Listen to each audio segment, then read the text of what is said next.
Meus irmãos, se aqui para cá, que eu não seria extenso por falar, eu gosto muito de respeitar o trabalho dos irmãos. Nós estamos no livro de Salmos.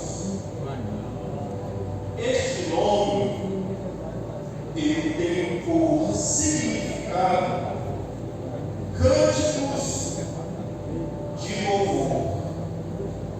Quando você estuda este livro e toma conhecimento dos versículos inseridos no mesmo, se torna visível, perceptível, notável que o livro de Salmos é um livro poético, é um livro quando você toma a composição estrutural da Bíblia Sagrada, você encontra 5 divisões, 5 partes.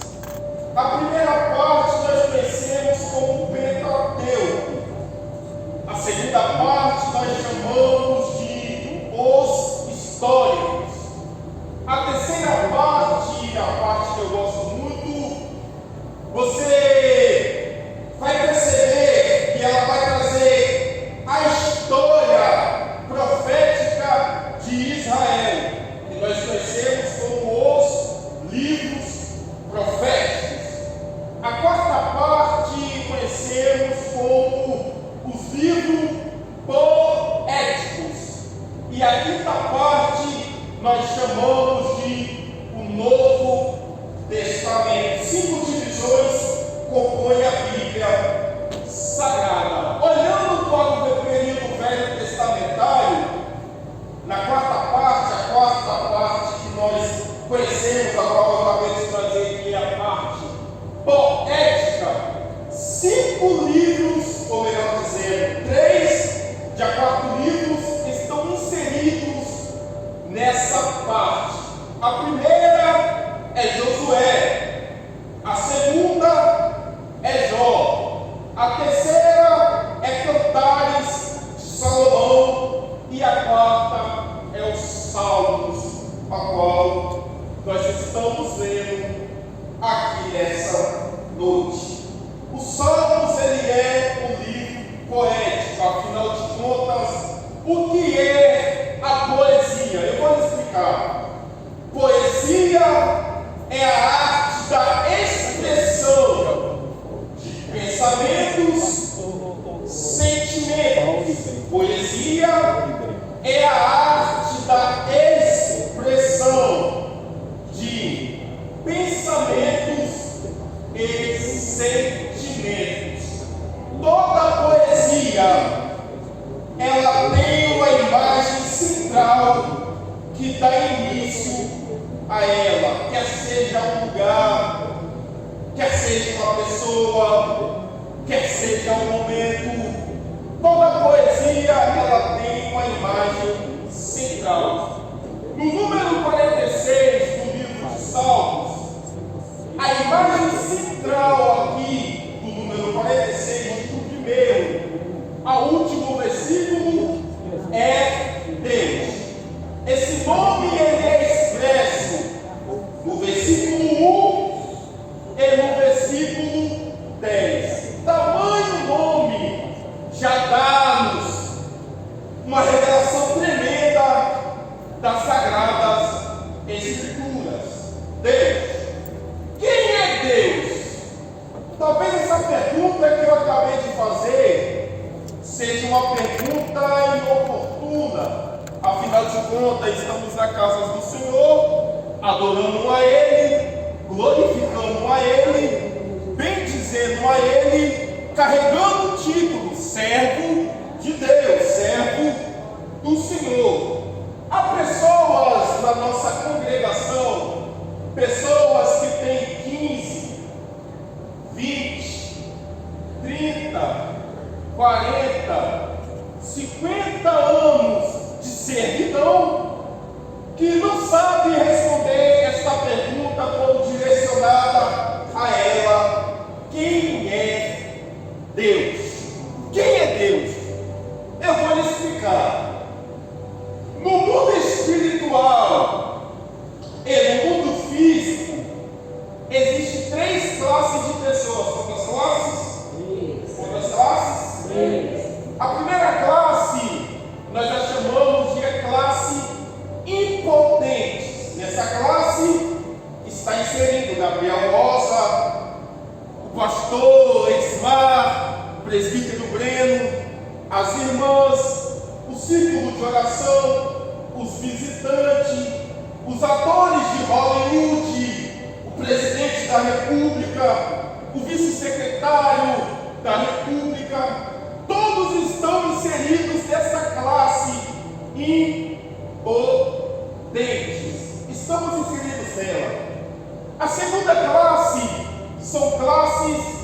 impotentes. Segundo as pesquisas da ONU, mais de 7 bilhões de pessoas estão inseridas nessa classe, a classe impotente. Já na segunda classe de pessoas potentes, é impossível contá-las. Os anjos do Senhor, os anjos de Satanás, não se pode contar. Inclusive, o grego de Apocalipse, miríades de miríades, que diz que não se pode contar. É uma classe incontável. A terceira classe de pessoas, nós temos pessoas onipotentes. Nessa classe só tem 3: Deus Pai, Deus Filho e o Espírito Santo de Deus. Deus Pai, Deus Filho, Jesus Cristo e o Espírito Santo de Deus. A primeira e a segunda classe, elas carregam consigo limitações.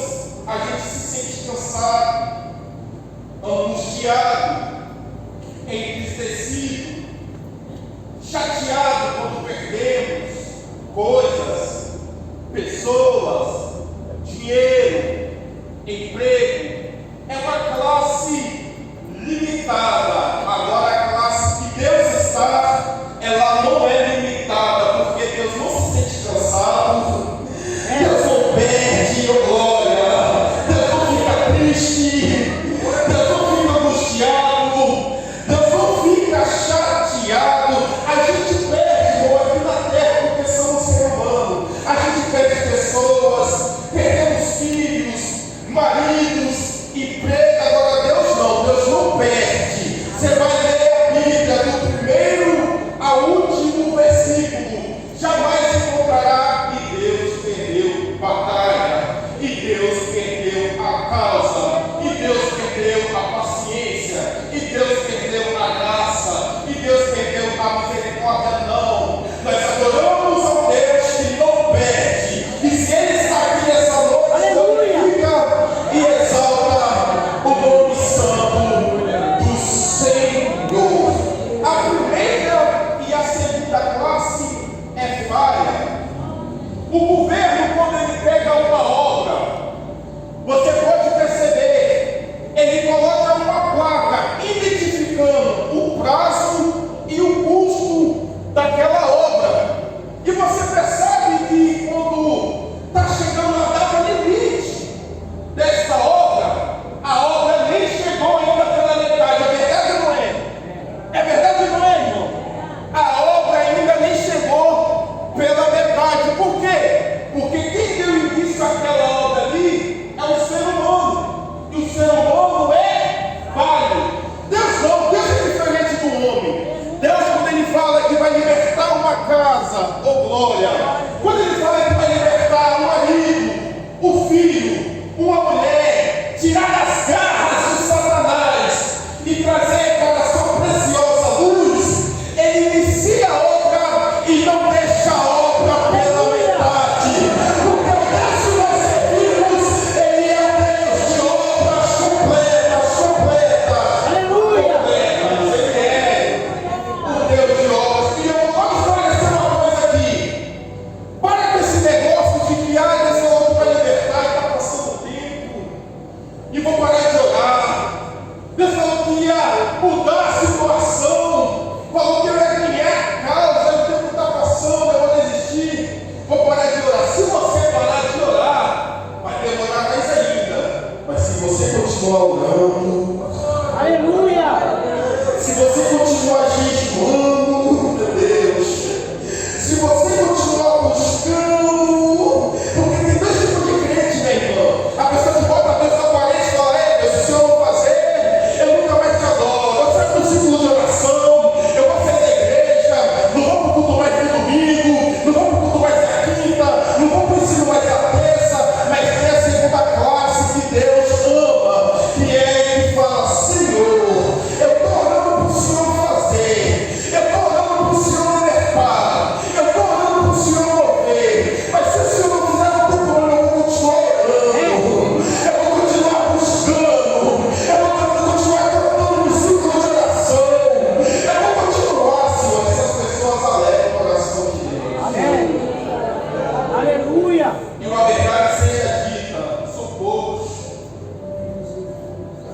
dá para se contar no dedo quem tem conhecimento de quem Deus é.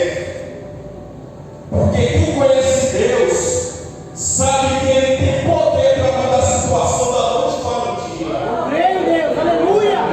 Eu vou te explicar aqui as ferramentas que Deus usa. O termo grego, prognossi, ele significa ferramentas futuras da divindade. O que isso quer dizer? Agora são 8 horas e 24 minutos. Deus ele está aqui agora. Aleluia. Glória. Deus ele está aqui trabalhando ao nosso favor. Mas, segundo as suas ferramentas futuras da divindade, Deus, embora Ele esteja aqui agora, neste exato momento também, Ele está na sexta-feira, às 8 horas e 25 minutos, trabalhando ao nosso respeito. Porque Deus é assim, Ele trabalha sempre na frente. O diabo ele cria um laço, ele cria cilada, e está falando, hoje eu pego ela. Aí você pega e ora para tirar o livramento. Aí ele fala, não, eu vou trabalhar amanhã eu vou armar o laço de novo, amanhã eu vou armar a cilada de novo, para ela parar de jogar, para ele buscar de jogar. Só que Deus, antes de chegar amanhã, ele já estava lá trabalhando, dando livramento ao seu Aleluia. o Deus do futuro está aqui agora. Não vai ter ansiedade, não vai ter preocupação, porque o futuro já está preparado. Segundo a Bíblia e a palavra de Deus já está. Você crê nessa palavra? Você crê que Deus já preparou o seu futuro? Você crê que Deus já resolveu o seu problema? Você crê que Deus já desceu por livramento? Você crê que Deus forte. Deus do futuro, o Deus que trabalha na frente. O passado não combina com o nosso Deus, eu aprendi isso. Porque o que passou, passou. Já aconteceu, meu pastor. Já foi. Já está lá. Nem o nosso pecado mais importa para Deus. Porque quando a gente peca e se arrepende, segundo a Bíblia, Ele deixa no mar do esquecimento. Então o passado para Deus não importa. E tem crente da igreja sofrendo por causa do passado. E Deus está dizendo, não, meu filho, o que passou, passou. Já aconteceu. Você precisa preparar a sua vida para o que eu já preparei no futuro para você viver. Tem gente que está aqui e Deus já deixou a promessa prontinha lá no amanhã. Já está terminado, meu irmão. Já está feito. Já está realizado. Deus só está esperando você se preparar para tomar posse do que Ele já preparou. Prepara, Espírito Santo. Já está realizado. Aleluia. Eu tenho mudado minhas orações, irmão. Eu tenho mudado. Eu tenho falado, Deus, faz algo novo, Senhor. Faz algo novo. Eu preciso viver, porque existem momentos que a gente precisa viver algo novo da parte de Deus. Esse algo novo, geralmente é um renovo. Geralmente é uma causa que a gente olha e fala, Deus, apressa-te a me socorrer, Senhor. Apressa-te a resolver essa situação. Hoje eu falo, Deus, obrigado por ter já preparado algo novo para mim. Aleluia. Obrigado por ter já resolvido a causa. Espírito Santo. Obrigado, Deus. Vai na frente. Quem é Deus? Quem é esse Deus que nós servimos? Deus forte. Espírito Segundo Santo. as páginas da Bíblia Sagrada, seria muito fácil eu dizer que Ele é o Deus maior. Segundo Salmos 90, que de eternidade a eternidade Ele sempre será Deus. Só que quando nós nos colocamos na presença de Deus para servir em espírito e em verdade,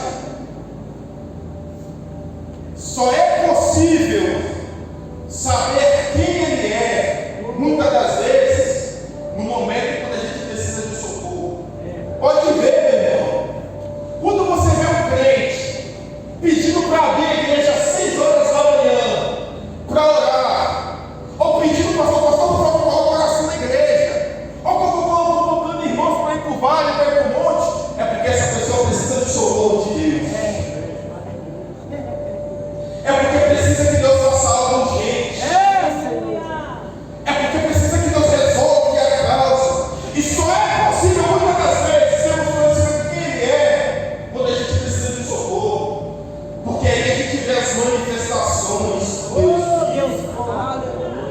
É nessas horas que a gente tem a certeza que Ele não falha. Deus não falha, irmão. Quando Elias se deitou debaixo do pé de cedro no deserto, olhou para o céu com medo das ameaças de Jezabel, ele olha para o céu e diz: Deus, eu não sou melhor do que os meus pais, Senhor, e pede a morte. Deus se manifesta e fala a Elias: come pão e bebe água. Deus falhou? Não! Quando olhamos para as páginas da Bíblia Sagrada e encontramos Moisés saindo do Egito, diante do Mar Vermelho, geograficamente falando, as ondas daquele mar eram equivalentes a um prédio de 25 andares. Quando ele chega diante do mar, os irmãos da trás olham para ele e falam: Moisés, você não está até aqui para morrer, Moisés? Deus olha para Moisés e fala: Moisés, estende a mão. Quando ele estende a mão, o mar se abre. Deus falhou? Não, Deus não falhou.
conforta a gente, nos traz consolo para a nossa alma. Porque há momentos, olha para cá, há momentos que a gente precisa disso.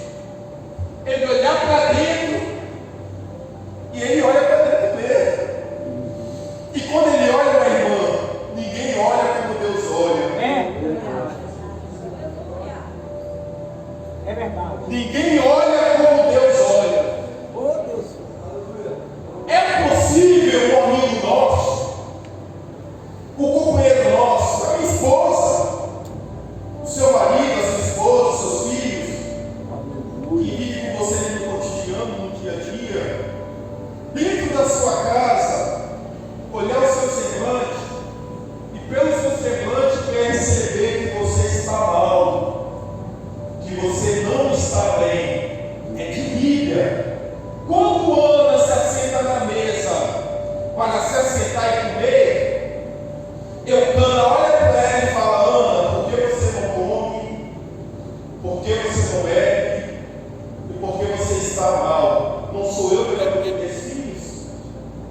Então é possível alguém chegar para nós e perceber que a gente não está bem. Mas Deus, olhando para a gente, mesmo para a gente com um sorriso estampado no rosto, Ele olha e percebe que a gente não está bem. E eu vou dizer aqui que o meu sorriso muitas das vezes é só para disfarçar. É verdade. É só para não trazer preocupações aqui a gente ama. Eu já estou vendo gente chorando aqui. O sorriso muitas das vezes é só para esconder a dor. É só para esconder a armadura de alma. Só que Deus não. Ele olha com um olhar de fogo. E olhando para a gente percebe que a gente não está bem. E ele diz: olha, acreditai e sabeis que eu sou Deus. Acreditai e sabeis que eu sou Deus. Acreditai e sabeis que eu sou Deus. Acreditai-vos. Fique calminho, pode ficar serena. Fique tranquilo, eu ainda sou Deus. Eu sou mesmo de ontem, eu sou mesmo de hoje e serei o mesmo de amanhã. Eu sou imutável. Mas fiel, Senhor. Eu sou imutável. Oh, Espírito Santo. Eu não mudo. E vou dizer aqui, já estou terminando.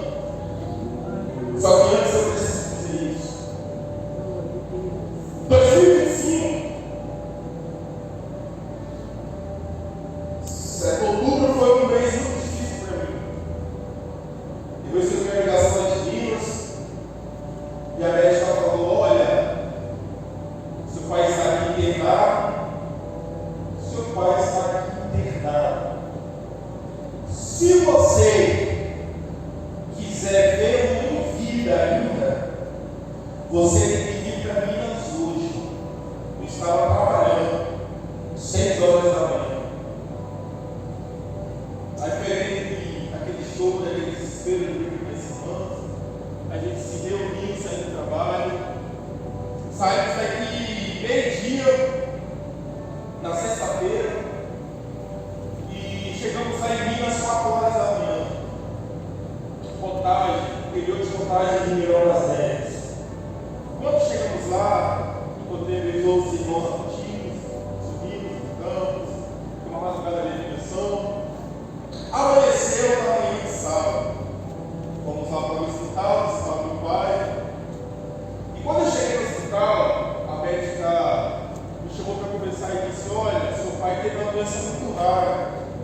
Eu falei: ô médico, qual é essa doença rara que o pai teve? Essa doença se chama Síndrome do Encarceramento. Para quem não sabe, essa doença,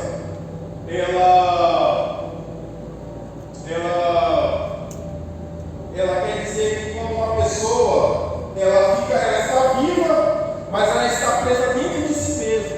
Ela não consegue se mover, não consegue abrir o olho, só respira. Está viva ali 100%, mas não consegue se mover. É como se ele estivesse morto por dentro e vivo por fora. Essa é a doença síndrome de carceramento. Aí a médica falou: olha, Gabriel, não tem jeito. Já tentamos de tudo, tem 2 semanas que ele está aqui internado com a gente, na UTI. Já tentamos de tudo, ele só respira, não movimenta, um no olho, e já está 14 dias desse mês que não temos o que fazer. Reunimos nossas irmãs lá, oramos, conversamos e voltamos para a casa a qual ele morava. Chegando lá em casa, a médica ligou, lá na casa onde morava, a médica ligou e disse: olha, Gabriel, seu pai, infelizmente, ele acabou de falecer. Eu passei a infância toda sobre meu pai, esse meu pai tinha 12 anos de idade. Só que eu nunca tive rancor, nunca tive raiva, sempre o respeitei como meu pai. Às vezes eu ia lá ver ele, ele ia na minha casa, ele ia lá e estava com a gente. E aquela harmonia. Só que quando eu recebi essa notícia, meu mundo caiu. Eu chorei muito, eu olhei para o céu e falei: Senhor, por que o Senhor permitiu? Porque não é fácil de pessoas que têm 50 anos de idade com o pai vivo e a mãe viva. O Senhor, 26 anos de idade só, Senhor, eu acabei de perder meu pai, só tem a minha mãe que já está com 57 anos de idade também, mais forte de coisa, espiritualmente. E eu tinha acabado de casar, casei recentemente. Eu falei assim: agora eu não tenho ninguém, porque é difícil. Quando você tem um pai, quando você tem uma mãe, você tem que recorrer. Acontecer qualquer coisa, você tem seus pais. Você pode conversar, você pode ter colo, você pode ter ombro. Meu pai morreu, foi embora. E a gente, quando a gente estava saindo de Minas, eu questionando a Deus, um pastor me parou com as minhas irmãs e disse bem assim: olha, quando a fruta da árvore está madura, o dono da árvore recolhe os frutos. Isso alegrou meu coração, porque meu pai estava recém-convertido, bebia muito, viveu tudo de ruim, recém-convertido. Eu questiono a Deus: Deus, onde ele está, Senhor, a alma dele? Onde vai habitar? Onde vai morar para secar a alma dele? O pastor Paulo disse: olha, quando o fruto da árvore está maduro, o dono da árvore vem e recolhe o fruto, senão ele apodrece.